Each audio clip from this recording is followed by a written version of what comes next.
մինչև մարտի 8-ը Իդեան համակարգի ցանկացած խանութսրահից ձեռք բերեք ամբողջական ջերուսման համակարգ եւ ստացեք ծխատարը, չորանոցը եւ հոսանքի կարգավորիչն ընդամենը 1 դրամով։ Ապարիկը տևում 12 ամիս առանց որևէ տոկոսի։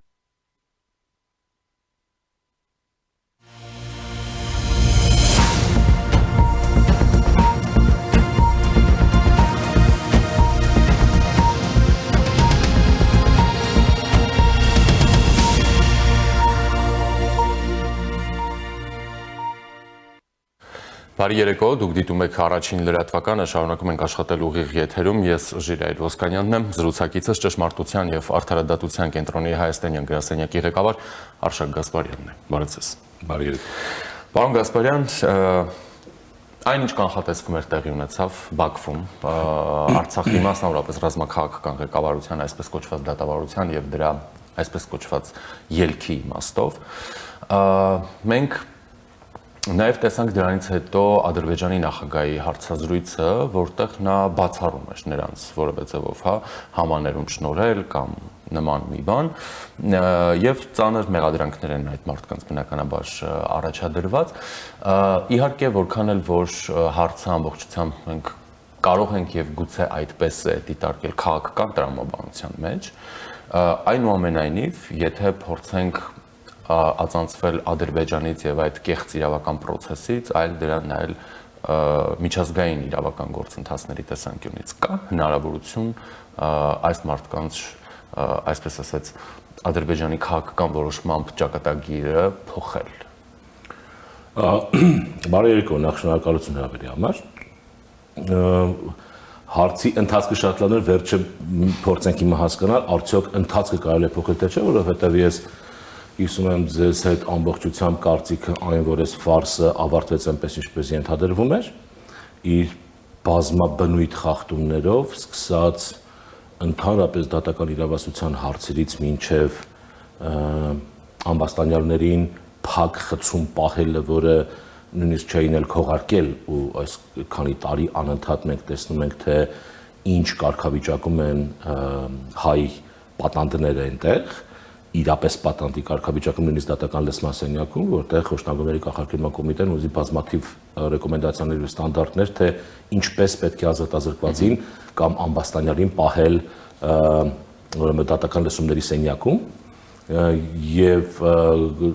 հոդվածներից արդեն պարզ է դառնում նաեւ, որ այն հոդվածները, որոնք դրվել են, կարվել են մեր հայ գերիների վրա որևէ աղերս չունեն, ընդհանրապես մասնագիտացված, այսպես կոչենք զինվորական դատարանի զենքը պահելը, զենքը օգտագործել, կիրառել անօրինական զենքի սրանք հարցեր են, որոնք որպես կանոն ընդհանուր իրավասության դատարաններում են, եթե նմանը ունի երկիրը, իսկ Ադրբեջանը ունի այդպիսի ուրեմն դատարանի կազմ, եւ եթե գանք նրան, որ իրապես այս ֆարսը ավարտվեց եւ շատ կանխատեսել էր, ցավոք այո, եւ բացի երկուսից թերևս եթե չեմ սխալվում ասացի բոլորին ցմա ազատազրկում ինչ է ելնում Ադրբեջանի նախագահի խոսքից կարծում եմ մեկնելու կարիք անգամ չկա, որովհետեւ ցավոք սրտի նույնիսկ մեր կառավարության այսպես կոչենք համառության եւ հետեւողականության խաղաղության պայմանագիր այսպես կոչված առաջ մղելու process-ում անգամ այդ process-ում նա չի դադարում Արևմտյան Ադրբեջանը կյանքի կոչելու եւ ընդհանրապես հայատյացության խոսքը որևէ կերպ չի դադարել եւ ես կարծում եմ որ նրա խոսքը մեկնելու կարիք չունի ինչ վերաբերվում է իրավական գործընթացներին ապա այստեղ այո դուք ճիշտ եք եւ այս մասով եւս ամբողջությամբ կիսում եմ ձեր մտահոգությունը եւ վարկածը առայ որ հատկապես հիմա առավել շատ ոչ միայն իրավական եւ ոչ այնքան իրավական որքան քաղաքական գործընթացների փուլում է եւ միշտ է այդպես եղել իրավական որևէ տարրական ազդակներից եւ տարրական գիտելիքից հեռու դատական process է եղել տեղափոխել եւ ընդհանրապես հանձնել կամ արտահանձնել կալանավորված անձանց կամ դատապարտյալներին կախված իրավական կարգավիճակից մենք ունենք տարբեր իրավական ուրեմն փաստաթղթեր կամ կառուցակարգեր դրանց կոչենք նաեւ գործիքներ Նաև Ադրբեջանից։ Չէ, Ադրբեջանի հետ, այսինքն արտահանձման իհարկե։ Այսինքն Եվրոպայի խորհրդի, եթե չեմ սխալվում, այս հարցին չէի սպասում, բայց փորձեմ մտաբերել 1970 2 թե 83 թվականի Եվրոպայի խորհրդի կոնվենցիա կա, ըստ որը կոչվում է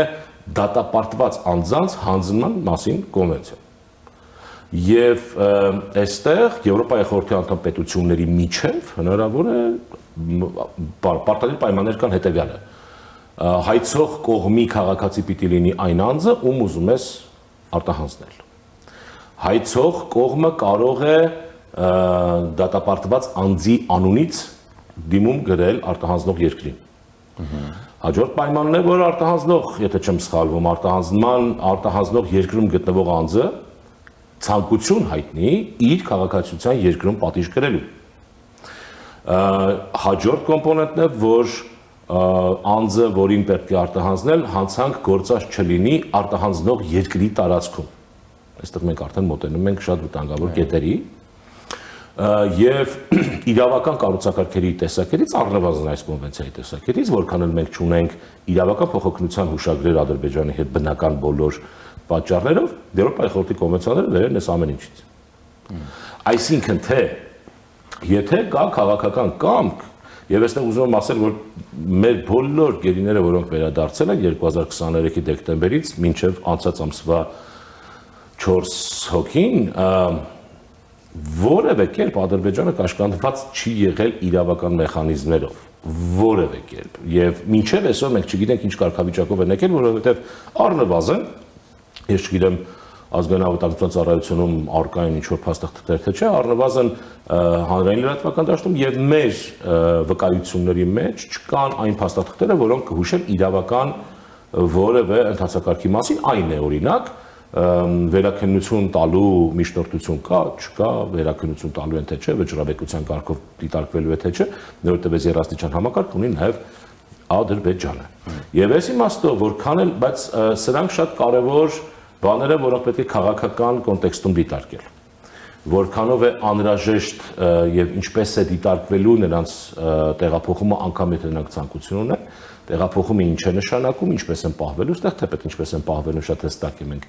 առնվազն մի քանի երկրների, այդ թվում Ադրբեջանի համեմատությամբ, մենք փառահեղ պայմաններ ունենք բանտային համակարգում։ Դե բաց այդ Ադրբեջանը նաև ճակերտավոր, այսպեսի մի նախադեպ ստեղծեց օրինակելի, չէ՞։ Սաֆարովի մասին է խոսքը, հա, ես կարծում եմ, որ նրանք կարող են իրենց արշինով չափելով, այսպես եթե կարելի է կենցաղային լեզվով, ենթադրել, որ մեզ մոտել են, բայց ես բացառում եմ նման բան, որովհետև Հայաստանի Հանրապետություն նույնիսկ եթե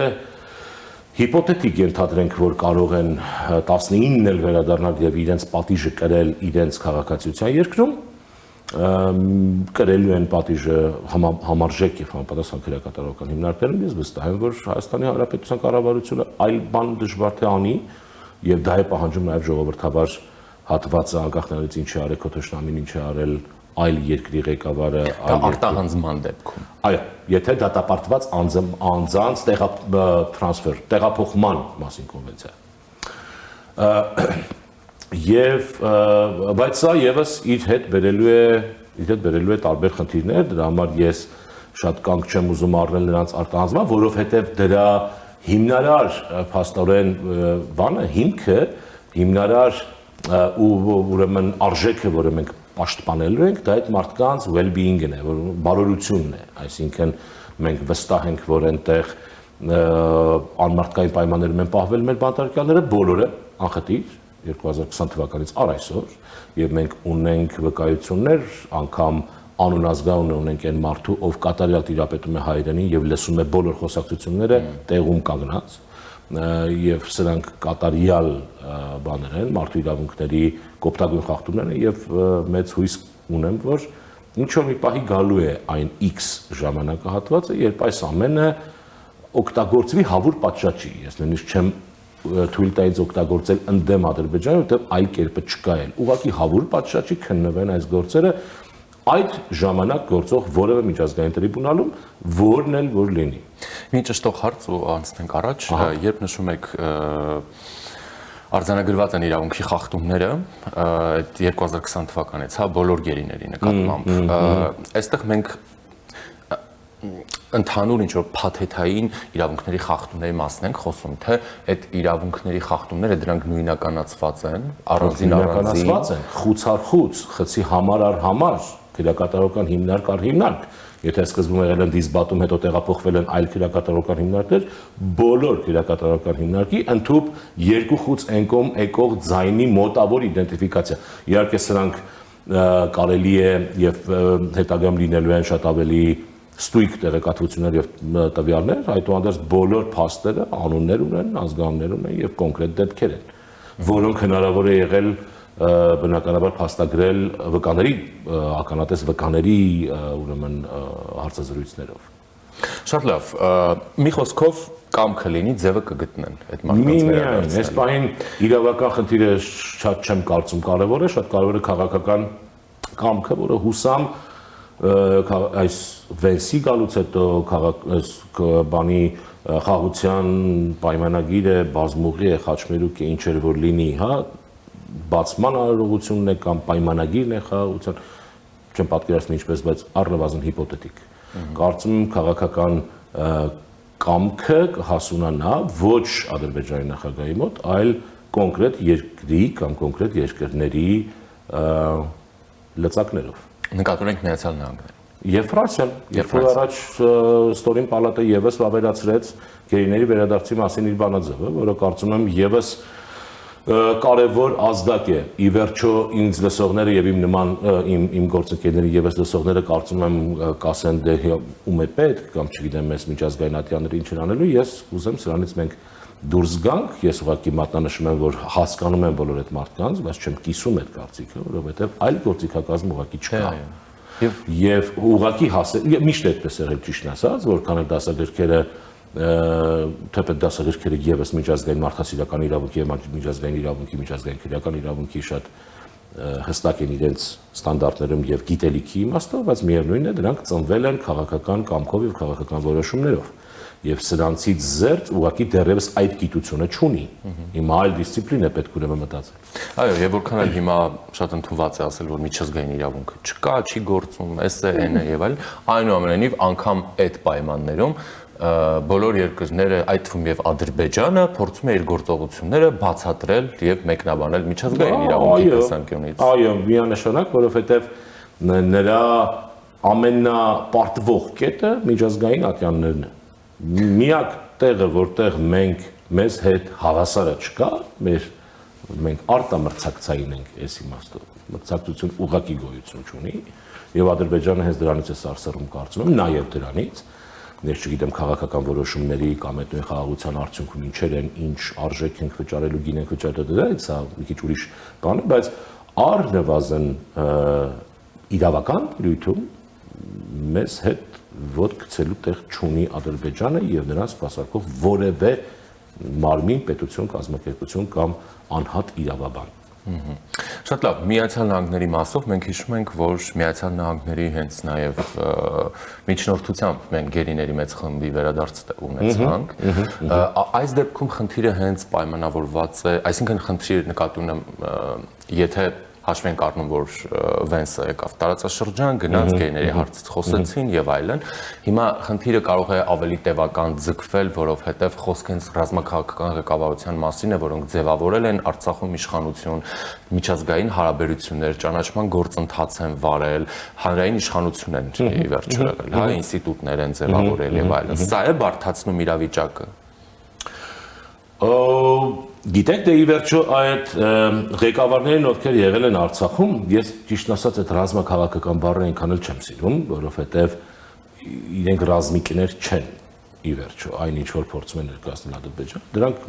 հանրային պաշտոն զբաղեցնող մարդիկ են եղել, ոմանք նաև պաշտպանության բանակում ինչ որ ժամանակ, իսկ ինչ որ այն ժամանակ, երբ որ ձերբակալվել են, անգամ այդտեղ պաշտոն չեն զբաղեցրել, դրա համար այդ ռազմաքաղաքական ղեկավարությունը որքան շատ գեղարվեստական եւ գիտական իմաստով կիրառելի է, կարծում եմ այստեղ մի քիչ բան կա, այսպես խոցելիություն, այս իմաստով։ Բայց այն որ այս մարդկանց, այսինքն Արցախի հանրային իշխանություն զբաղեցրած անձանց սարքել են սիմվոլ, խորհրդանշական է նրանց դատապարտելը, ինչքան խիստ այնքան լավ։ Սա միշտ եղել է Ադրբեջանի այսպես կոչված այդ ֆարս արդարադատության հիմքում։ եւ անգամ այն ժամանակ երբ ունեին 23-ը, վերջի 2 տարվա ընթացքում բանի ուրեմն այդ իշխանություն ունեցած մարդկանց Արցախի ղեկավարության, այսպես ասած, ուրեմն ղեկավարություն ունեցող մարդկանց դատելը միշտ կրել է ուրեմն Արցախի նկատմամբ եւ կարծում եմ Հայաստանի նկատմամբ նվաստացուցիչ վերաբերմունքը խարսխելու միջոց։ Եվ սա պահպանվել է առ այսօր։ Այստեղ ես որևէ բան չեմ տեսնում։ Կախված նրանից, որ փոխնախագահ Վենսը այստեղ էր,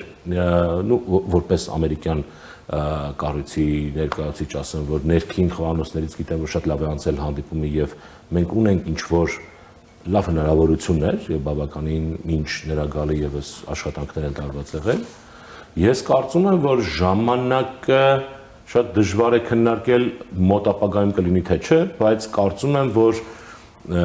կարծես չասեմ կանաչ լույս, բայց առնվազն խոսակցության մակարդակում, որ այնտեղ պահվող հայերը պիտի վերադառնան, սա արդեն լավ քայլ էր եւ բավականին լրջորեն է խոսվել այդ մասին։ Երբ կլինի վերադարձը եւ արդյոք կախված է քաղաքական իշխանության կրող լինելուց, կարծում եմ միգուցե ինչ որ մարդկանց դեպքում կարծում եմ այո, բայց կարծում եմ, որ դժվար թե 1-2-ին թողնեն մնացածին ուղարկեն։ Ես կարծում եմ, որ պարբերաբար մինչև վերջին մարտը պիտի ուղարկեն։ Սա միգուցե բան է, տեղեկատվության հիման վրա է, բայց միգուցե նաև դրա մեջ կա հույսի ռոմանտիզմը, որ առնվազն չի կորչում, որ այդպես կլինի։ Ես կարծում եմ, որ այդ քաղաքական որոշումների էլի արդյունքում է լինելու եւ Ամերիկայի Միացյալ Նահանգները մեծ դերակատարում ունենալու են։ Խաղաղության հաստատումը կամ, չգիտեմ, զարգացումը, չգիտեմ ինչ, ոնց ձևակերպեմ այդ բառը, օգնում է այդ process-ին։ Այդ նարատիվ կոչվածը, այդ բովանդակության մասին խոսելը, այո, ինչպիսին է լինելու խաղաղությունը եւ ինչպիսի վերջնական տեսք է ունենալու այն պայմանագիրը, որը նախաստորագրված եւ ստորագրված օգոստոսի 8-ից հետո ցույց տվեցին, այդ չգիտեմ, որովհետեւ առնվազն արդարադատության իմաստով շատ խոցելի մասեր կան եւ պետք է հասկանալ վերջը ուր է գնալու եւ սա ինչ ձևաչափ է հարաբերության։ Եթե հղում անեմ վարչապետի երեք թե այսօր հնչեցրած այն մտքին, որ շուտով ենթադրաբար Կիրանցում կամ սահմանազատված այլ տարածքում լինելու է առևտրային պլատֆորմ երկու երկրների, ենթադրում եմ, որ մենք մեր աչքը սովորեցվում է արդեն կամաց, որ Ամասիայի նման մենք տեսնելու ենք շատ տարբեր ադրբեջանցիներ, նաև անգամ Երևան քաղաքում, եւ սրանք պետք է առնվազն ստիպված ենք ոչ շատ աննորմալ չնայել այս ամեն ինչին։ Ես կարծում եմ, որ այս տեմպը ինչ որ բանի մասին խոսում է, ինչ է չգիտեմ, որ իրենց հարցնես կարող է իրենք ասեն նույնիսկ այս խաղաղությունը ուշացած է, բայց այդ ինչպես է տեղի ունենալու ես չեմ պատկերացնում, որովհետև ու չեմ ուզում ասել, որ չի լինի, դա Աստված որ լինի եւ կարծում եմ, որ այդ բնույթի խոսակցությունն էլ անգամ չի կարելի ոչ եթերով, ոչ անգամ սուրճի սեղանի շուրջ, կարելի է կամ պետք է խաղաղություն, թե չէ, իհարկե պետք է։ Անգամ Ադրբեջանին է պետք, այլ բան թե ամեն մեկս ինչ արժեք ու գին ենք տեսնում դրա տակ եւ պատրաստ վճարել, բայց խաղաղությունը պետք է բոլորին։ Ուղղակի պետք է հասկանալ ինչպես ենք առանց արդարադատության երաշխիքների ստեղծելու 120,000 մարդու խաղաղ գոյակցության երաշխիքներ։ Ինչպես, եթե մենք չունենք իրավական պաշտպանության մեխանիզմներ։ Ինչպես, եթե մենք չունենք եւ հռետորաբանությամբ մեր երկրի մենք փակել ենք հարցը եւ չենք տեսնում 120,000 հայի վերադարձը իր հող։ Ինչպես ենք մենք տեսնում նյութական արժեքների պաշտպանությունը եւ իրավունքը այդ նյութական արժեքների, որոնք տասնամյակներ մնալու են այդպես։ Անկամ եթե քանդվեցին, անգամ եթե այդ մարդը չի կարողանում մտնել այդ շենք, շոշափել այդ շենք։ Ես չգիտեմ դա ոնց է արվելու, բայց այդ նարատիվը, որ ուղղակի մենք շատ համառորեն, որ այլ կոնտեքստում կարելի է նույնիսկ հպարտանալ որևէ երկրի կառավարության այդ համառությամբ եւ հետեւողականությամբ, որ չհետևելու որևէ մեկի խորհրդին ինքը շարժվում է այնպես, ինչպես ինքն է ուզում, Սա միգուցե վատ չի, բայց ինչպես ենք սա անելու, կարծում եմ դեռ պետք է քննարկել։ Իրավունքների մասով օրինակ սեփականության իրավունքը, սրանք էլի ժամանակային միջոց չճանաչող չէ իրավունքները։ Այսինքն հիմա գործադիրի մոտեցումը մենք, չգիտեմ, հարցը փակել ենք եւ խաղաղության պայմանագիրը ստորագրվում է կամ չի ստորագրվում, այնուամենայնիվ այդ մարդիկ կարող են դիմել տարբեր ատյաններ իրենց իրավունքների համար եւ դրանք նաեւ պիտի դիմեն, որովհետեւ էլի քաղաքական իրավիճակի գուցե փոփոխության պայմանավորված հազար ու մի բան եւ այդ հայցերը կարեւոր են լինելու որպեսզի ինչ որ պահի այս մարդկանց իրավունքներին անդրադարձ լինի։ Անշուշտ, մեր եւ մեր մյուս գործընկերների ամենօրյա բանուգործը հենց դա է, հնարավորինս մեծ թվով վկաների հայցերը ուրեմն կազմել եւ հավաքագրել ողջ վկայությունը փաստաթղթավորումից մինչեւ վիդեո նկարահանում բոլոր փաստերը ինչպես որ կա։ Դրա համար էլ մեր փաստերի արժեվ Ադրբեջանը չունի ոչինչ անելու եւ կարծում եմ հենց դա էր պատճառը, որ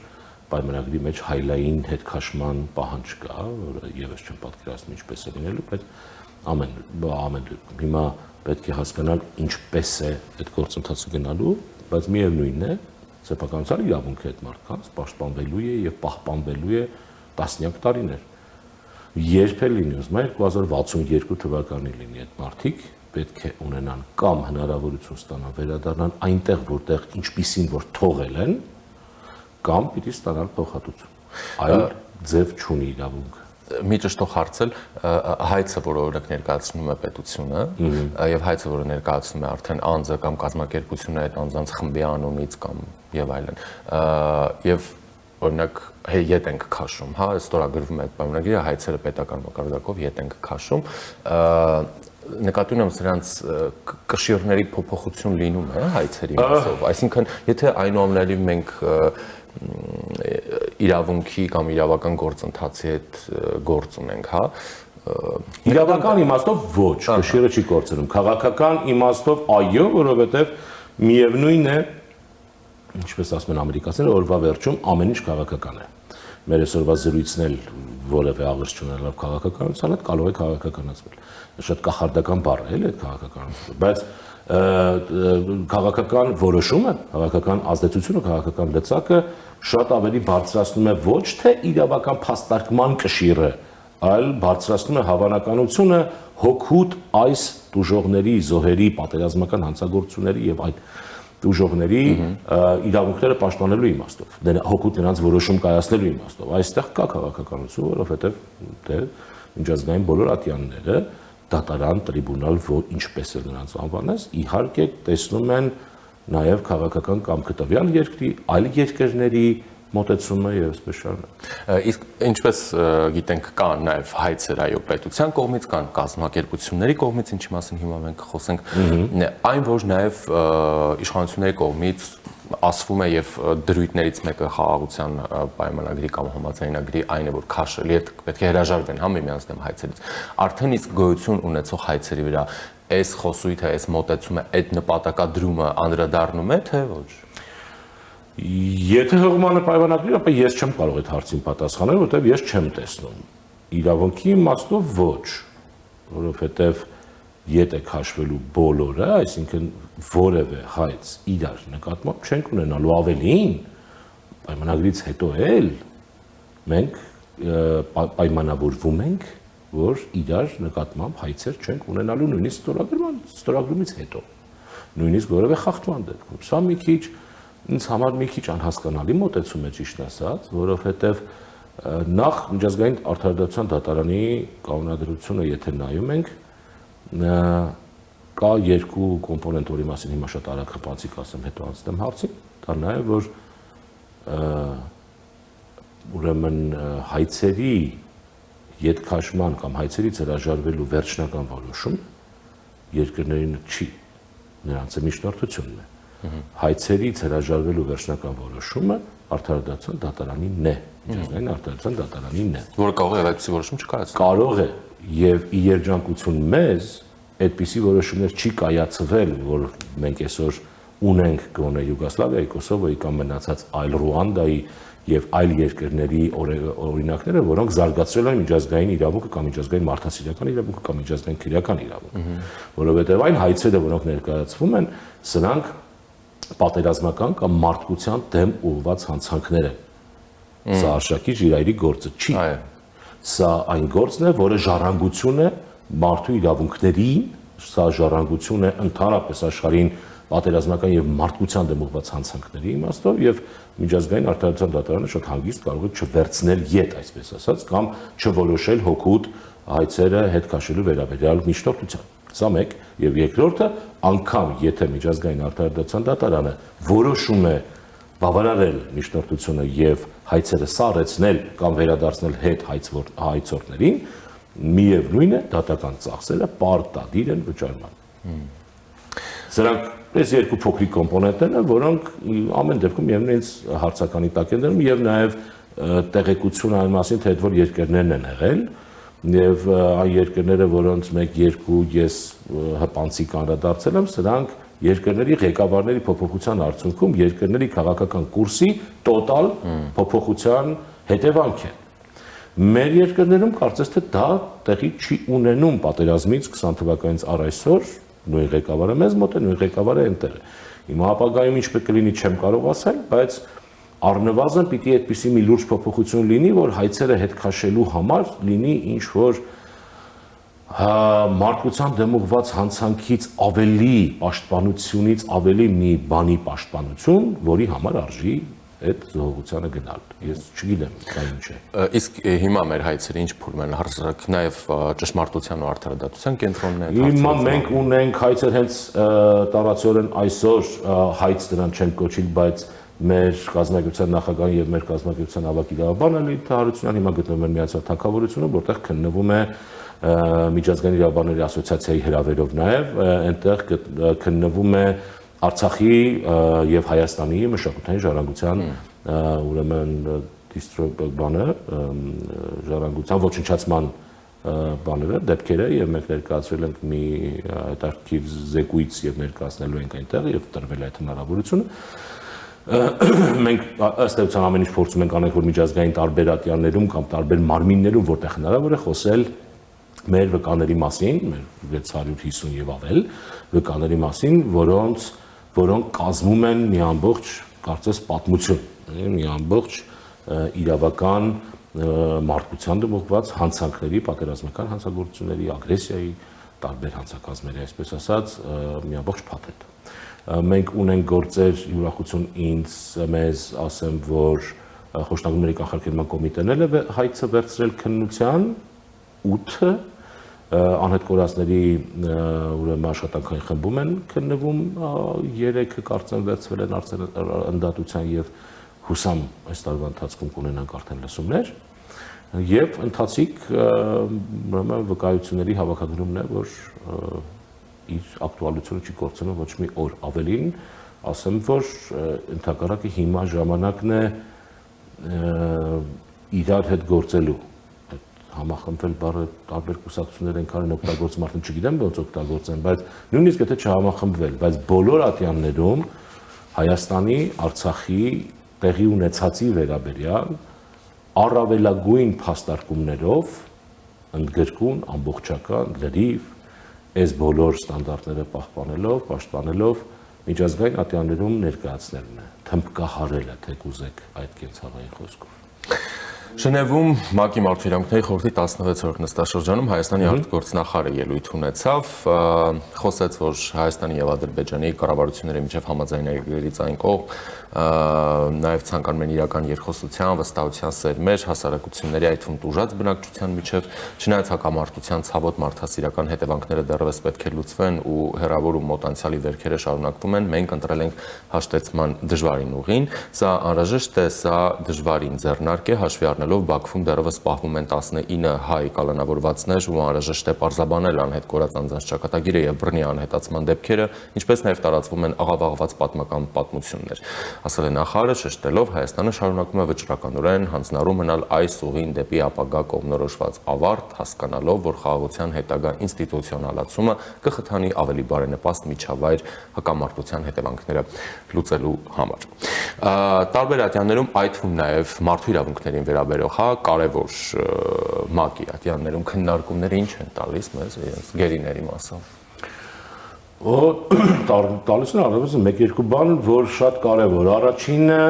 միջազգային հանրությունը մեզ միշտ թվում է բոլորը մեր ցավի ու դարդի մասին, մեր պատմության մասին, տեղյակ ենք, պարտավոր է տեղյակ լինել, դա այդպես չի։ Եվ ցավոք սրտի այդպես չի, որովհետև մենք տնային աշխատանք առ այսօր լավ չենք կատարում։ Ադրբեջանի կողմից Վաշինգտոնում եւ իմանալով տարբեր նահանգներում այսօր գիտությունների տեխնացուականներ են պաշտպանվում, PhD-ներ, Արևմտյան Ադրբեջանի դիտխոսաթերթի վրա գրված։ Մենք դեռ ուրախանում ենք, որ մեր արտաքին գործերի նախարարը հնչեցրել է բռնի տեղահանվածների, անհետ կորածների եւ Ադրբեջանում պահվող հայ գերիների մասին, եւ այն ինչ որ արվում է միջազգային ատյաններում, սա առաջին հերթին համայն աշխարհին առնվազն 193 անդամ պետությունների տեղեկացնելն է, ինչ է կատարվում, որտեղ են մարդու իրավունքները գտնվում, որտեղ են պատերազմական հանցագործությունները, մարդկության դեմ ուղղված հանցագործությունները եւ այդպես։ Երկրորդը, որը շատ կարևոր իր գործնական նշանակությունն է, այն X օրվա համար նախատեսված իրավական ակտերն են, որ այդ օրը ես ունեմ այդ վստահությունը, որ գալու է եւ միայն միջազգային այս ատյանների կողմից է, որ կարող են լինել պարսավանքից մինչև պատժամիջոցներ։ Եվ եթե ճիշտ եմ հիշում, ինչպես Արարատ Միրզոյանն ասեց, ոնց որ թե հարցը պիտի քննարկվի նաև անվտանգության խորհրդում, ՄԱԿ-ի բարձրագույն մարմինն է, եւ կարծում եմ մենք պիտի ունենանք առնվազն հույս այն բանի, որ այս հանցագործությունների համար Ադրբեջանը կլինի հաշվետու եւ պատասխանատու, ինչու տեղի ունեցավ, ինչպես տեղի ունեցավ։ Այլ բան, որ Արարատ Միրզոյանի խոսքը ես որքան հասկանում եմ, կոնտեքստը պարփակված է այդ խաղաղության պայմանագրի ձևաչափում եւ կարծում եմ, որ ակնարկ է կարծես թե, որ մեր գերիների կամ այնտեղ պահվող հայերի վերադարձը պիտի լինի խաղաղության պայմանագրի ստորագրման կարծես թե ուղիղ հետևանք։ Ինչ Ադրբեջանից իհարկե մենք չենք լսում ու կարծում եմ չենք էլ տեսնելու, ուղղակի կարող է լուր տեղափոխեն այստեղ եւ վերջ հուսանք ինչ-որ այդպիսի բան կլինի, բայց մեխանիզմը դեռ չեմ տեսնում, որովհետեւ նաեւ բայց ուրախալի է, որ վերջերս արդեն երևի 1.5-2 տարի մենք չէինք լսել կառավարման որևէ մարմնի կողմից կամ մարդու կողմից, պաշտոնյայի կողմից գերիների մասին կամ անհետ կորածների մասին ինչ որ բարձր ատյանից խոսք։ Ես կարծում եմ, որ սա եւս Վենսի գալուց հետո ազդակ է, որ ժողովուրդ երևի թե շատ ճակերտներում ասեմ թույլտվություն կա այդ մասին խոսելու ավելին բարձրաձայնելու եւ առաջ մղելու, ջատագովելու, այսպես ասած, այսքան պատահական չէ։ Նկատում եմ փոխկապակցությունը։ Դե չգիտեմ, կարող ենք մեկնաբանել տարբեր կերպ, միգուցե պատահականությունը, միգուցե չէ,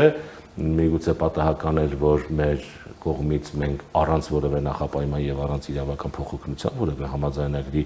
մենք տալիս ենք վարձկանին, օրեր հետո գալիս են մեր 4 հոգին, հետո գալիս է վեսը, եթե սրանք պատահականություններ են, ապա ես մեծ սիրով կարող եմ հավատալ այսօր այդ պատահականությունների առանց խնդիր։ Վերադառնանք նրան, ինչից սկսեցինք մեր զրույցը։ Ահա Արցախի ղեկավարության այդ շինծու գործը եւ առաջադրված մեղադրանքները էլի ահաբեկչություն, ահաբեկիչ, զինված միավորումների ինչ-որ կազմակերպում, անօրինական 1001 բան, հա, բոլոր մեղքերի մեջ մեղադրել են։ Արդյոք օրինակ հարց, եթե իհարկե տրամաբանական է իմ ասածը եւ եթե կարելի է նաեւ հարցը դիտարկել այդ տեսանկյունից եւս։ Այս մարդիկ ով ուզի չուզի եղել են այդ հանրային իշխանության կրողները։ Այս մարդիկ նաև միջազգային ձևաչափում կոմունիկացվել են Մինսկի խմբի համանախագահների հետ։ Այսինքն այդ թվում եւ Ադրբեջանի ներկայացուցիչների հետ։ Եթե այդեն շատ խորանան կազմենք 90-ականներ, թուղթ էլ կգտնենք երկկողմ ստորագրություններով։ Մի քանիսը։ Դուրս է գալիս որ ինչ Ֆրանսիան, Ռուսաստանը, Միացյալ Նահանգները, Ադրբեջանը գործակցել են ահաբեկիչների հետ, փորձել են պայմանավորվել ահաբեկիչների հետ, փորձել են ահաբեկիչների հետ ինչ-որ փաստաթղթեր ստորագրեն, բանակցություններ են վարել։ Դե գիտեք, դուք շատ բանալ հարց եք տալիս եւ այդ հարցին մի քիչ անտրամաբանական կլինի, որ ես պատասխանեմ դե այո, հա։ Ես նկատում եմ, այս ինչ խոսում ենք, այդտեղ սրան անդրադառնալու կարիք կա, թե սրան անդրադառնալու կարիք էլ չկա։ Ինչու, որովհետեւ նորից եմ ասում, Ադրբեջանի համար երբեք իրավական ուղին հետագիծը, փաստաթուղթը, փաստը ընդհանրապես ինչ որ կապված է առնվազն Հայաստան-Արցախ հարաբերությունների հետ, չկա այդպիսի մի փաստաթուղթ իրենց անկախության հռչակագրից սկսած,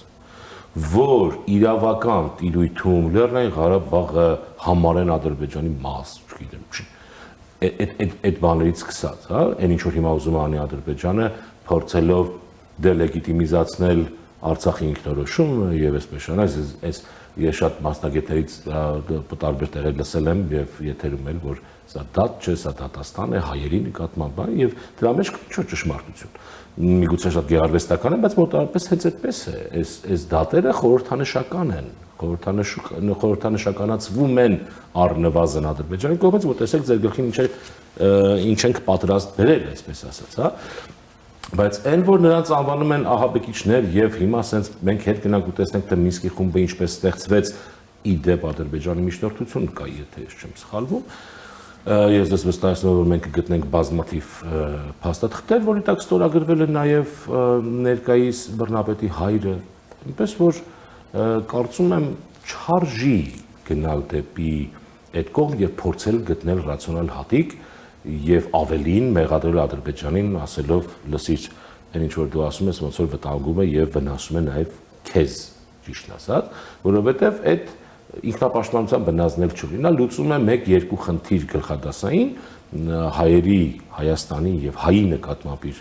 պատկերացումն է որ ոչնչացնելու ցանկությունը մինչև այսօր իր լեզվից առնվազն չի բացակայում, չգիտեմ մտքից եւ հոգուց ինչպես, բայց գոնե բարամտեցի չի բացակայում, Արցախի ղեկավարությանը ցույց տալն է, որ դուք